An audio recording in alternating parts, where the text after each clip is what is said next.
अस्सलाम वालेकुम। आज हम आपके साथ शेयर करें एक ऐसी रेसिपी जो हर घर में ईद के पहले दिन लाजमी बनती है, वो है कलेजी। तो उसके लिए हमने कलेजी को साबित लिया है, उसको हमने सफ़ेद सिरके में डिप करके रख दिया है। तकरीबन आपको इसमें हाफ़ कप सिरका डाल के इसको अच्छी तरह डिप कर दें और फिर अच्छी वाश करके इसके ऊपर झिल्ली से होती है वो उतार दी। फिर उसमें कट किया, इसमें हमने डाला है अदरक लहसुन का पेस्ट, सूखा पिसा हुआ धनिया, गरम मसाला, सूख मिर्च, हल्दी। नमक हम इसमें नहीं डालेंगे, नमक बिल्कुल एंड में डालेंगे। और इधर हमने हाफ़ कप ऑयल लिया है, उसके अंदर हमने सफ़ेद ज़ीरा, साबुत दालचीनी, बड़ी इलायची और तेज़पात डाल के हमने थोड़ा सा उसका फ्लेवर दिया और उसमें टमाटर ऐड किए। जो ही टमाटर सॉफ्ट होंगे तो हम इसके अंदर प्याज शामिल कर देंगे।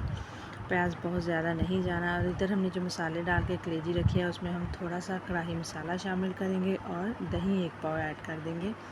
इसी से इसकी मैरिनेशन होगी। जब हमारा मसाला थोड़ा सा सॉफ्ट हो जाएगा तो हम इसके अंदर कलेजी शामिल कर देंगे। ये मसाला लगाई हुई जो रखी है, तो इसकी हम बुनाई करेंगे। इसमें हमने पानी बिल्कुल ऐड नहीं करना क्योंकि दही ने भी पानी छोड़ना है, टमाटर और प्याज का भी अपना पानी होता है।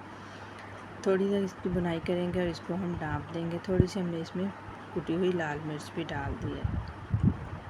ये देखिए इसकी बुनाई काफ़ी हद तक हो चुकी है और काफ़ी सॉफ्ट भी हो चुकी है कलेजी। तो थोड़ा सा हम इसको मज़ीद भूनेंगे। इसके अंदर हमने 1 चम्मच गरम मसाले का शामिल किया है, कसूरी मेथी डाली है 1 टेबलस्पून। और अब हम लास्ट में इसके ऊपर नमक स्प्रिंकल करेंगे ताकि इसके अंदर रच जाए। तो कलेजी हमारी बिल्कुल रेडी होने के करीब है। और ये देखिए थोड़ी सी हम इसकी बुनाई करेंगे ताकि इसका पानी जो थोड़ा नज़र आ रहा है ये भी ड्राई हो जाए। सब्ज़ धनिया डालेंगे और ये हमारी माशाल्लाह से कलेजी की लुक नज़र आना शुरू हो गई है। कितनी अच्छी लुक आ रही है और सॉफ्ट भी काफ़ी बनी है। ज़रूर ट्राई कीजिएगा, फ़ीडबैक दीजिएगा। अल्लाह हाफ़िज़।